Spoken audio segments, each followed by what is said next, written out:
It's like, ooh, that's why my back has been hurting. Mm-hmm. So how do they even get so tight in the first Well, place? think about it. You know, how much time do you spend sitting every day, Hmm. at work, commuting, even just relaxing at home? Probably too much, if I'm being honest. Probably.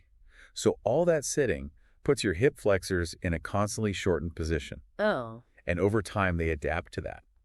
And so this leads to limited true hip extension, which is the ability to extend your leg behind you using your hip joint, not just by arching your back. Okay, wait, true hip extension. I'm not sure I'm following. What do you mean by that? So ideally, you should have about 10 to 15 degrees of true hip extension. But because of our modern lifestyles, a lot of people only have like 0 to 5 degrees. Wow.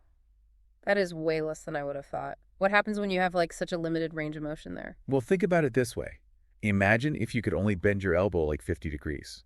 You wouldn't be able to fully extend your arm, and that would make everyday tasks more difficult and could even lead to some pain or discomfort. So it's like we're walking around like the hip equivalent of like a bent elbow. Yeah, pretty much. Oh yeah, man. And so that limited hip extension can contribute to a whole host of issues. We've already talked about low back pain, Right. but it can also lead to knee pain, IT band pain, Yeah. even weakened glutes.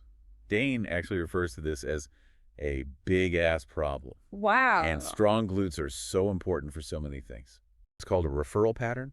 Okay, and what is a referral pattern? So basically it means that the pain signals from a muscle can be felt in a different area than the actual source of the problem. Oh, wow. So you might feel pain in your lower back, but the root cause is actually your tight hip flexors. Okay, so it's really important to figure out like where the pain is actually coming from, not just where you're feeling it. Exactly. It's about understanding that everything in your body is connected. So what can we actually do about this whole tight hip flexor situation? Well, I think stretching is a good starting point. Mm-hmm. Everyone can benefit from incorporating some regular hip flexor stretches into their routine.